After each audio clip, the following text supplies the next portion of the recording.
জনগণের সম্পদ চুরি করেছে ওরা, লুণ্ঠন করেছে ওরা, দেশের সম্পদ বিদেশে পাচার করেছে ওরা। এরা দেশের দুশ্মন, জাতির দুশ্মনেরা। ডাক্তার শফিকুর রহমান স্যারকে ওই যে দাড়ি টুপি দেখে আপনাদের কি মনে হয় আনস্মার্ট কোন লোক? না না, খুবই স্মার্ট। দেখেন না গত 4 মাস কিভাবে স্মার্টলি খেলতেছে। 4 মাস পর আইসা একটা বক্তব্য যে দিলও উনি, হায় হায়, এটা তো রেকর্ড হয়ে রইলো। পুরো জাতির দৃষ্টি এখন আমিরে জামাত, বাংলাদেশ জামাত ইসলামের আমির ডাক্তার শফিকুর রহমানের দিকে। দর্শক, ডাক্তার শফিকুর রহমান বাংলাদেশে এক বিরল ইতিহাস সৃষ্টি করেছে। তত্ত্বাবধায়ক সরকার ব্যবস্থা এবং গণভোট, এই দুটি জিনিস সংবিধানে বহাল থাকবে। আদালতের এই রায়ে সারা বাংলাদেশের মানুষ আজকে আনন্দিত, উল্লাসিত। শাব্বাশ অ্যাডভোকেট মোহাম্মদ শিশির মনি ভাই, যার আপ্রাণ প্রচেষ্টার মাধ্যমে সংবিধানে আবারও পুনর্বহাল হলো গণভোটের রায় এবং তত্ত্বাবধায়ক সরকার ব্যবস্থা। Great move Bangladesh Jamaat Islami. বাংলাদেশ জামাত ইসলামী এমন এমন মানুষ তৈরি করছে যাদেরকে দিয়ে সোনার মানুষ তৈরি করতে পারবেন। আপিল বিভাগের এই রায়ের মাধ্যমে গণভোটের বিধান পুনঃপ্রবর্তিত হলো। তত্ত্বাবধায়ক সরকার ব্যবস্থা ফিরে আসতে আর কোনো বাধা থাকলো না। সব কথা বন্ধ হয়ে গেছে। সালাউদ্দিন সাহেবের মুখে আর কথা শুনবেন না। মহামান্য আদালত রায় দিয়ে দিছে। কি রায়? এই গণভোটের অধিকার সরকারকে মাইনা নিতে হবে। বিপ্লবের পরে নির্বাচনের মাধ্যমে যে সরকার আসলো জুলাইয়ের আকাঙ্ক্ষা নিয়ে, সেই জায়গায় দাঁড়িয়ে যখন একজন নেতা বললেন যে ইলেকশনটা যাতে না হয়, পিছিয়ে যাতে না যায়, সেই জন্য আমরা এই সমস্ত সংস্কার প্রস্তাব মেনে নিয়েছিলাম। আমি মনে করি আগামী 1 শতাব্দী পর্যন্ত এই রাজনৈতিক প্রতারণার দায় বিএনপিকে বহন করতে হবে, খেসারত দিতে হবে। শেখ হাসিনা যদি দেশে ফিরে, কেবলমাত্র ফিরবে ফাঁসির রায় কার্যকর হওয়ার জন্য। ফলে সেটার জন্য আমরাও চাই যে ফাঁসির রায় কার্যকর হোক, শেখ হাসিনা সহ অন্য যাদের বিরুদ্ধেই এই রায় হয়েছে। এবং শেখ হাসিনা নিজস্ব সিদ্ধান্ত নেওয়ার কোনো এখতিয়ারই নেই, স্বাধীনতাও নেই। ফ্যাসিস্ট হাসিনার কাজটা হলো কয়েকদিন পর পর একটা নতুন আওয়াজ দিবে, বাংলাদেশে আসিতেছি, ঢুকে যাচ্ছি, ঢুকে যাব। আর এই কথা শুনে নাহিদ ইসলাম বলছে, আপনি আসেন, আপনার জন্য আমরা রশি রেডি করে রেখেছি। আসসালামু আলাইকুম। আপনারা ইতিমধ্যে জানতে পেরেছেন যে শেখ হাসিনা অবশেষে দেশে আসার ঘোষণা দিয়েছে। এই সংবাদ দেশের জনগণ শোনার সাথে সাথে দেশের জনগণ দাবি তুলছে যে শেখ হাসিনা দেশে আসার সাথে সাথে তাকে ফাঁসির মাধ্যমে কঠোর শাস্তি দিয়ে মৃত্যুদণ্ড কার্যক্রম করা হোক। জানিয়ে ভিডিওর শুরুতেই আপনারা বেশ কিছু ভিডিওর অংশ বিশেষ ইতিমধ্যেই দেখেছেন এবং তার সাথে আরো জানেন যে অবশেষে গণভোটের রায় বাস্তবায়ন হলো। জানিয়ে সোশ্যাল মিডিয়াতে তোলপাড় সৃষ্টি হয়ে গিয়েছে এবং সাধারণ জনগণের মধ্যে আনন্দর জোয়ার বয়ে যাচ্ছে। এটা নিয়েও ভিডিওর শুরুতেই আপনারা বেশ কিছু ভিডিওর অংশ বিশেষ ইতিমধ্যেই দেখেছেন। মূলত আজকের এই ভিডিওটিতে সেই সকল ভিডিওর বিস্তারিত আলোচনা দেখতে পারবেন। ভিডিওর শুরুতে যে সকল ভিডিও দেখেছেন তা থেকে হয়তো ইতিমধ্যেই আন্দাজ করতে পেরেছেন আজকের এই ভিডিওটি কতটুকু গুরুত্বপূর্ণ হতে চলেছে। অতএব চলুন কথা না বাড়িয়ে একটি লাইক দিয়ে সম্পূর্ণ ভিডিওটি দেখে আসি। বিদেশে নির্বাসনে থাকার চেয়ে দেশের জেলে থাকা ভালো, এটাই এখন মনে করছেন সাবেক প্রধানমন্ত্রী শেখ হাসিনা। দেশে ফেরার নির্দিষ্ট সময়ও ঘোষণা করেছেন তিনি। জানিয়েছেন ডিসেম্বরের মধ্যেই তিনি এবং তার দলের নেতারা বাংলাদেশে ফিরবেন। বিশ্বখ্যাত মার্কিন গণমাধ্যম রয়টার্সকে দেওয়া সাক্ষাৎকারে তিনি বলেন, দেশে ফিরলে তারা আমাকে গ্রেফতার করতে পারে, এমনকি মেরেও ফেলতে পারে, তবুও আমাকে যেতে হবে। হাসিনার ফেরা নিয়ে অনেকগুলো প্রশ্ন এরই মধ্যে উঠেছে। প্রথমত, যেখানে তার বিরুদ্ধে মৃত্যুদণ্ডের রায় রয়েছে সেখানে তিনি কেন স্বেচ্ছায় জেলের পথ বেছে নিচ্ছেন? তিনি কি কোনো ইঙ্গিত পেয়েছেন? কয়েকদিন ধরে বাতাসে ভেসে বেড়াচ্ছিল তলে তলে আওয়ামী লীগের সাথে বিএনপির আলোচনা চলছে। সেটি কি সত্যি? ব্রিক্স সম্মেলন, তারেক রহমানের দিল্লি সফরের সাথে এর কি কোনো সম্পর্ক আছে? প্রথমে জানা যাক শেখ হাসিনা কি বলছেন। তিনি বলছেন তিনি ইতিমধ্যে ভার্চুয়ালি 125টি সংসদীয় আসনের নেতাকর্মীদের সাথে বৈঠক করেছেন। দলের নেতাকর্মীদের নামে হাজার হাজার মামলা রয়েছে, অনেকেই আত্মগোপনে। তিনি নিজে দেশে ফিরে গ্রেফতার হলে দলের তৃণমূল কর্মীরা আবার মাঠে নামার সাহস পেতে পারে। দ্বিতীয়ত, তিনি বলেছেন আওয়ামী লীগের রাজনৈতিক কার্যক্রম বর্তমানে নিষিদ্ধ। শেখ হাসিনা এই সিদ্ধান্তকে চ্যালেঞ্জ করতে চান। তিনি চান দল যেন আগামী নির্বাচনে অংশ নেওয়ার সুযোগ পায়। দলের নেতাকর্মীরা দেশে না থাকায় কেউ আদালতে গিয়েও নিষেধাজ্ঞার বিরুদ্ধে চ্যালেঞ্জও করতে পারছে না। শেখ হাসিনা এটি করতে চান। তৃতীয় বিষয়টি শেখ হাসিনা না বললেও বোঝা যায়, তা হলো ভারত শেখ হাসিনাকে রাখতে চায় না। তারা বাংলাদেশের নতুন সরকারকে বোঝাতে চায় তারা আন্তরিক, কারণ বাংলাদেশের কাছেও তাদের কিছু চাওয়া আছে। ট্রান্সশিপমেন্টের বিষয়গুলো জরুরি। তিস্তা মহাপরিকল্পনা নিয়েও তারা বাংলাদেশের কাছে দেন দরবার করতে চায়। মোংলা বন্দর নিয়ে দেন দরবার করতে চায়। এছাড়া বাংলাদেশের ব্রিক্স প্লাসে যোগ দেওয়া, তারেক রহমানের ব্রিক্স শীর্ষ সম্মেলনে যোগ দেওয়া, এগুলো নিয়ে কথা আছে। বিশেষ করে সেপ্টেম্বরে ব্রিক্স সম্মেলনে তারেক রহমানের যোগ দেওয়ার কথা অনেকেই বলছেন, কিন্তু ভারত এখনো তাকে সেখানে আমন্ত্রণ জানায়নি। 2023 সালের ব্রিক্স সম্মেলনে শেখ হাসিনা অংশ নিয়েছিলেন। এবারে যদি তারেক রহমান যেতে না পারেন তাহলে কূটনৈতিক মহলে নেগেটিভ বার্তা যাবে। বাংলাদেশ ব্রিক্স প্লাসের সদস্য হতে চায়, সেই সম্ভাবনাতেও ধাক্কা লাগবে। তারেক রহমানকে ভারত তখনই স্বাগত জানাবে যখন বাংলাদেশে ভারতের স্বার্থ রক্ষা হবে। সেখানে আওয়ামী লীগ ভারতের দীর্ঘদিনের পুরনো মিত্র, সুতরাং তারা এই বিষয়টি নিয়ে খেললে অবাক হওয়ার কিছু থাকবে না। কিন্তু সরকারের সাথে কোনো সমঝোতা ছাড়া শেখ হাসিনা কি দেশে ফিরতে পারবেন? কয়েকদিন আগেই ভারতের গণমাধ্যম এনডিটিভির সাথে সাক্ষাৎকারে শেখ হাসিনাকে প্রশ্ন করা হয়, বাংলাদেশের ক্ষমতাসীন বিএনপির সাথে আওয়ামী লীগের গোপন আলোচনা চলছে, সেখানে কোনো সমঝোতা হয়েছে কিনা। শেখ হাসিনা গোপন আলোচনার কথা পুরোপুরি অস্বীকার করেন। তিনি বলেন, আওয়ামী লীগকে রাজনীতি করতে দিতে হবে, এখানে গোপনের কিছু নাই, এটা পরিষ্কার এবং প্রকাশ্য বিষয়। আজকে রয়টার্সের সাথে সাক্ষাৎকারেও শেখ হাসিনা বলেছেন, গণতন্ত্র, ভোটাধিকার, আওয়ামী লীগের রাজনৈতিক অধিকার এবং ন্যায় বিচার কোনো গোপন আলোচনার বিষয় নয়। তিনি অস্বীকার করলেও এটা কিন্তু নিশ্চিতভাবে বোঝা যাচ্ছে বাতাসে এই গোপন আলোচনার কথা ভাসছে। আর ঠিক সেই সময়ই শেখ হাসিনা আবারও দেশে ফেরার কথা বললেন এবং সোজা সাপটা জানিয়ে দিলেন, দেশে ফিরে আদালতেই মোকাবেলা করবেন তিনি। তবে সবচেয়ে বড় যে প্রশ্নটি তা হলো, হাসিনা এলে কি হবে? রয়টার্সের প্রতিবেদন অনুযায়ী শেখ হাসিনা বলেছেন তিনি কোর্টে যাবেন। এই মৃত্যুদণ্ডের রায় যে প্রহসন, এটা তিনি প্রমাণ করে দেবেন। আইনি প্রক্রিয়ার মুখোমুখি হয়েই তিনি দেশের মানুষের সামনে নিজের অবস্থান পরিষ্কার করবেন। একই সাথে যুক্তরাজ্য ভিত্তিক ল ফার্ম কিংসলি ন্যাপোলির মাধ্যমে তিনি ট্রাইব্যুনালে চিঠি পাঠিয়ে এই বিচার প্রক্রিয়াকে আন্তর্জাতিক আইনের পরিপন্থী বলে দাবি করেছেন। যদিও ট্রাইব্যুনালের চিফ প্রসিকিউটর মোহাম্মদ আমিনুল ইসলাম জানিয়েছেন, ওই ল ফার্মের প্রাতিষ্ঠানিক কোনো অস্তিত্ব তারা অনলাইনে খুঁজে পাননি। এই মুহূর্তে শেখ হাসিনার ফেরার পথে প্রথম বড় বাধা হলো তার কোনো পাসপোর্ট নেই। তবে তিনি দেশে আসতে চাইলে বাংলাদেশ হাইকমিশন তাকে পাসপোর্ট বা ট্রাভেল ডকুমেন্ট দিতে পারে। যদিও বর্তমান স্বরাষ্ট্রমন্ত্রী সাউদ্দিন আহমদ যখন ভারত থেকে ফিরতে চেয়েছিলেন, তখন আওয়ামী লীগ সরকার তাকে ট্রাভেল পাস দেয়নি। কাজে শেখ হাসিনাকেও ট্রাভেল পাস বা পাসপোর্ট নাও দিতে পারে। কিন্তু তিনি পাসপোর্ট বা ট্রাভেল পাস ছাড়াও যদি বাংলাদেশে আসেন, বাংলাদেশে পা রাখা মাত্রই তিনি গ্রেফতার হবেন। বেনাপোল বা অন্য কোনো স্থলবন্দর দিয়ে দেশে এলে তাকে ঢাকা আনাটাও একটি জটিল ব্যাপার হয়ে দাঁড়াবে। দেশে ফেরার পর জেলে গেলেও তিনি আদালতের কাছে আপিলের জন্য আবেদন করতে আপিল করবেন। যদিও রায়ের 30 দিনের মধ্যে আপিল করার নিয়ম, কিন্তু চিফ প্রসিকিউটর আমিনুল ইসলাম জানিয়েছেন, সংবিধানে 104 অনুচ্ছেদের প্রিন্সিপাল অফ কমপ্লিট জাস্টিস বা পূর্ণাঙ্গ ন্যায় বিচারের জন্য আদালত চাইলে দেরিতেও আপিল গ্রহণ করতে পারে। বাংলাদেশের আদালতে এ ধরনের আপিল গ্রহণের একাধিক নজির আছে। বাংলাদেশ সুপ্রিম কোর্টের রায়ে বলা হয়েছে, কারো কথা না শুনে তাকে দোষী বলা উচিত নয়, এটি ন্যায় বিচারের অংশ। শেখ হাসিনা দেশে ফিরে আত্মসমর্পণ করে কারাগারে যাওয়ার পর তার আইনজীবীরা আপিলের আবেদন করবেন। আপিল গৃহীত হলে তার মৃত্যুদণ্ড সাময়িকভাবে স্থগিত হয়ে যাবে এবং নিয়মিত আদালতে শুনানি শুরু হবে। দেশে না থেকেও 2 বছর ধরে রাজনীতির আলোচনায় শেখ হাসিনা। তিনি ফিরে এলে দেশের রাজনীতিতে ঝড় উঠবে এমন আলাপও আছে। শেষ পর্যন্ত কি হবে বলা যাচ্ছে না, তবে শেখ হাসিনা মনে করছেন নির্বাসিত জীবনের চেয়ে দেশের মাটিতে জেল খাটা তার জন্য রাজনৈতিকভাবে বেশি লাভজনক। খাইব কোনটা?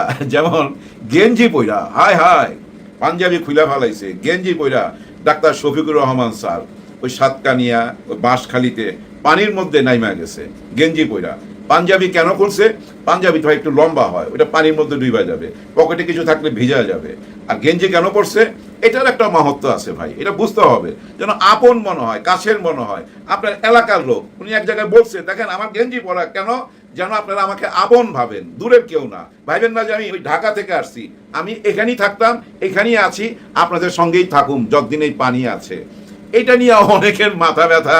উনি গেঞ্জি পইরা দেখাইতেছে, এগুলো শো আপ করতেছে। ভাই শো আপ করুক আর যাই করুক, জামাত ইসলামী তো প্রথমে যায়। করাইল বস্তিতে যখন আগুন লাগছিল মনে আছে, একদম ভোর রাত্রে ডাক্তার শফিকুর রহমান স্যার চলে গেছিল, তখন খুব শীত ছিল, সবার জন্য কম্বল নিয়ে গেছে, খাবার নিয়ে গেছে। এরপরে সবাই গেছে, ঠিক এই চিটাগাঙও দেখবেন, এরপরে সবাই যাবে, একে একে সবাই যাবে, কারণ এটা প্রচার হয়ে গেছে। তো ধৈরা নেন, উনি প্রচার করার জন্য এটা করছে। যারা আপনারা সমালোচনা করতেছেন তাদেরকে বলি, ধৈরা নেন, উনি এটা শো আপ করছে, কিন্তু ওনার শো আপ করার কারণেই তো সবাই সচেতন হয়েছে, সবাই নজর খুলছে, সরকার নিজেই এখন ঝাঁপায়া করছে। দেখেন উনি ওই গেঞ্জি বইটা দাঁড়াইছে বলেই তো এগুলো করতে হবে। এগুলো রাজনীতি, রাজনীতির মার্কাস বুঝবেন না। ডাক্তার শফিকুর রহমান স্যারকে ওই যে দাড়ি টুপি দেখে আপনাদের কি মনে হয় আনস্মার্ট কোনো লোক? না না, খুবই স্মার্ট। দেখেন না গত 4 মাস কিভাবে স্মার্টলি খেলতেছে। 4 মাস পর আইসা একটা বক্তব্য যে দিল উনি, হায় হায়, এটা তো রেকর্ড হয়ে রইলো। এই নির্বাচন তো সঠিক হয় নাই, এই নির্বাচনে ষড়যন্ত্র হয়েছে। ষড়যন্ত্র করে 11 দলকে হারানো হয়েছে। তারপরে এই রায় কেন মেনে নিলাম? 17.5 বছর পরে এই নির্বাচন নিয়ে ষড়যন্ত্রের ফসল হিসাবে যদি আমরা সেদিন রিভোল্ট করতাম, এই নির্বাচনের ফলাফল প্রত্যাখ্যান করতাম, তাহলে দেশে বিশৃঙ্খলার সৃষ্টি হলে এর শেষ কোথায় গিয়ে দাঁড়াতো কেউ জানে না। এখন প্রশ্ন উঠছে, কেন আপনারা মাইনা নিলেন? এটার পিছনে ব্যাখ্যা দিছে। আমরা যদি মাইনা না নিতাম তাহলে এই দেশের মধ্যে গৃহযুদ্ধ হইতো, হ্যাঁ, রক্তপাত হইতো। ওইটা উনি চায় নাই। দেশে অরাজকতা কিছু হোক, মগের মুল্লুক হয়ে যাক এই দেশটা, এটা উনি চায় নাই বললেই পিছায় গেছে। জিতনে কে লিয়ে কবি কবি হারনা হতা হয়, হেরে যে জিতে যায় তাকেই বলা হয় বাজিগার। হ্যাঁ, ডাক্তার শফিকুর রহমান স্যার কিন্তু বাজিগার, মাথায় বুদ্ধি আছে ভাই, অনেক বুদ্ধি। দেখেন আমরা অস্থির হয়ে গেছিলাম গণভোটের কি হবে, গণভোটের কি হবে। উনি কেন বজ্র কণ্ঠে আওয়াজ তুলতেছে না, কেন উনি অবরোধ ডাকতেছে না, হরতাল ডাকতেছে না, কেন উনি দেশকে অস্থির করতেছে না, কেন উনি মিঠা মিঠা কথা বলে সংসদে, কেন বলে? এটা তো এতদিন পর হইলেও বুঝতে পারছেন। আদালতের রায় কি আসছে, এখন এই রায় সরাইতে পারবে কেউ? কেউ কি আর বলতে পারবে সংবিধানে এইটা আছে, এইটা করা যাবে না, সংবিধানের অমুক ধারার মধ্যে এইটা নাই? সব বন্ধ, সব কথা বন্ধ হয়ে গেছে। সালাউদ্দিন সাহেবের মুখে আর কথা শুনবেন না। মহামান্য আদালত রায় দিয়ে দিছে। কি রায়? এই গণভোটের অধিকার সরকারকে মাইনা নিতে হবে। আর কি রায় দিছে? দুইটা রায়ের মধ্যে একটা দিছে গণভোটের রায় সরকারকে মাইনা নিতে হবে, আরেকটা তত্ত্বাবধায়ক সরকারের অধীনে নির্বাচন হইতে হবে। যখন এই নির্বাচন আসবে তখন দেখা যাবে ওই তত্ত্বাবধায়ক সরকারের প্রধান কে হয়। বেগম খালেদা জি একটা কথা বলছিল ভাই, খুব গুরুত্বপূর্ণ কথা, মানুষ নিরপেক্ষ হইতে পারে না, পাগলও নিরপেক্ষ না, এই কথাটা বলছিল। আর সেটার একটুখানি প্রমাণ তো পাইলাম আমরা। এই যে ডাক্তার শফিকুর রহমান স্যার বললো এই নির্বাচন সুষ্ঠু হয় নাই, এর মধ্যেই তো পাইলাম বর্তমানে যে নির্বাচন কমিশনার ছিল উনি তো মানুষই, উনার দ্বারা কোনো ভুল হইল কিনা এটা মাথায় রাখতে হবে। আগামীতে যে তত্ত্বাবধায়ক সরকারের প্রধান হবে সে কে হবে সেটাও মাথায় রাখতে হবে। সবচেয়ে ভালো হয় কি জানেন? জাপান থেকে অর্ডার দিয়া ভাই, হ্যাঁ অনেক টাকা খরচ কইরা একটা রোবট যদি আনা যেত, আর ওই রোবটকে যদি তত্ত্বাবধায়ক সরকারের প্রধান করা যায় তাহলে সবচেয়ে ভালো হইতো। হ্যাঁ, এটা সম্ভব আমার মনে হয়। এখনো যদি না হয় আগামী 25 বছর পর দেখবেন এমনই হবে। মানুষের উপর থেকে মানুষের বিশ্বাস কমে যাইতেছে। এই কমতে কমতে আগামী পৃথিবীতে ভবিষ্যতে দেখবেন এই সংসদের মধ্যে, আমাদের সংসদের মধ্যে 300 রোবট এমপি বসে রয়েছে। হ্যাঁ, রোবট এমপি নিরপেক্ষ থাকবে, একদম 100% নিরপেক্ষ, দেশের জন্য কাজ করবে, আইন বানাবে, রোবট আইন বানাবে, মানুষের কোনো কাজ থাকবে না। তত্ত্বাবধায়ক সরকার ব্যবস্থা এবং গণভোট এই দুটি জিনিস সংবিধানে বহাল থাকবে। আদালতের এই রায়ে সারা বাংলাদেশের মানুষ আজকে আনন্দিত, উল্লাসিত। বাংলাদেশে দীর্ঘদিন পর্যন্ত জামাত ইসলাম এবং জামাত ইসলামের নেতৃত্বে 11 দলীয় জোট এই সরকার ক্ষমতায় আসার পরে সংসদের ভিতরে এবং বাহিরে প্রতিনিয়ত যে দাবিটা তুলেছিলেন সেটা হচ্ছে গণভোটের রায়কে বাস্তবায়ন করো, সংস্কার করো, জুলাই সনদকে বাস্তবায়ন করো, তত্ত্বাবধায়ক সরকার ব্যবস্থা ফিরিয়ে নিয়ে আসো। এক বাক্যে যে বিষয়গুলো আলোচনা করে অন্তর্বর্তীকালীন সরকারের সময় সিদ্ধান্ত হয়েছিল জুলাই সনদের ভিত্তিতে বাংলাদেশের একটি নতুন সংস্কার, সে বিষয়টি বাস্তবায়নের জন্য জামাত ইসলাম সহ 11 দলীয় জোট চেষ্টা করেছে। আজকে আমার কাছে মনে হয়েছে জামাত ইসলামের সেই আন্দোলন আজকে সফল হয়েছে। বাংলাদেশের মানুষ আজকের বিজয়ী অর্জন করেছে। কারণ বাংলাদেশের দুটি গুরুত্বপূর্ণ ইস্যু আজ আদালত সমাধান করে দিলেন। সেটি হচ্ছে অন্তর্বর্তীকালীন সরকার তথা তত্ত্বাবধায়ক সরকার নীতি। যেই সরকার থাকবে এই সরকার আরেকটি সরকারের কাছে নির্বাচনকালীন দায়িত্ব দিয়ে যাবে এবং সেই সরকারের কাজ হচ্ছে নির্বাচন সুষ্ঠু সুন্দরভাবে করে আরেকটি নির্বাচিত সরকারের কাছে ক্ষমতা হস্তান্তর করা। গণভোট সংসদে আজকের আমরা এটা নিয়ে বিতর্ক শুনি, গণভোট সংবিধানে নাই, অমুক নাই, তমুক নাই, কিন্তু আজকের এই আদালতের রায়ের মাধ্যমে গণভোট সাংবিধানিকভাবে স্বীকৃতি পেল এবং এই সরকারের উপরে এখন দায়িত্ব এসে দাঁড়িয়েছে। যেই গণভোটের জন্য তারাও একসময় ক্যাম্পেইন করেছে জনাব তারেক রহমান সাহেব, সেই গণভোটকে এখন আর অবজ্ঞা করার সুযোগ নেই। তাদের দায়িত্ব হচ্ছে গণভোট যে বিষয়গুলোর উপরে নির্ধারণ করে নেওয়া হয়েছে সেই গণভোটের বিষয়গুলোকে জনগণের মাঝে এখনই এক্সিকিউট করে দ্রুত বাস্তবায়ন করার সর্বোচ্চ চেষ্টা করা। আপনারা জানেন আমরা জুলাই সনদের ভিত্তিতে নতুন বাংলাদেশ কেন দেখতে চাই? কারণ আমরা একটি সংস্কারমূলক রাষ্ট্র ব্যবস্থা দেখতে চাই যেখানে পূর্বের সকল ফেসিবাদ ধ্বংস হয়ে গিয়ে নতুন সুন্দর সিস্টেমে একটি বাংলাদেশ পরিচালিত হয়। প্রিয় বন্ধুরা আমার, আজকের আমি এই বিচার ব্যবস্থার যে নতুন রায় হয়েছে এই রায়ের প্রতি আমি সম্পূর্ণভাবে আস্থা রাখতে পারি, কিন্তু এই রায়টা হওয়ার পরে সরকারের কিন্তু অনেক দায়িত্ব বেড়ে গিয়েছে। আমি মনে করি বিএনপি, জামাত, এনসিপি সবাই কিন্তু আজকের এই রায়ের মাধ্যমে একটি নতুন করে জবাবদিহিতার জায়গায় চলে এসেছেন। যারাই এটার বাহিরে অবস্থান করবেন তারা কিন্তু জনগণের কাছে আবার ধরা খেয়ে যাবেন।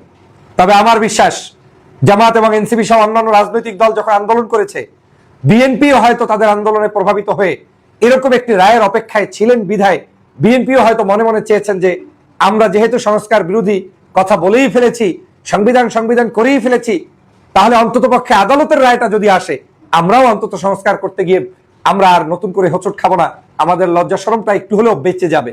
এ ধরনের মানসিকতাও হয়তো তাদের এই রায় ঘোষণার পূর্বে থাকতে পারে। সে কারণে আমি বিএনপিকেও ধন্যবাদ জানাই। এখন যদি বিএনপি, জামাত, এনসিপি সবাই মিলে এই রায়গুলোকে বাস্তবায়ন করে নতুন বাংলাদেশ উপহার দিতে পারে তাহলে জনগণের কাছে তারা প্রত্যেকটি রাজনৈতিক দলই আলাদাভাবে সম্মানিত হবে।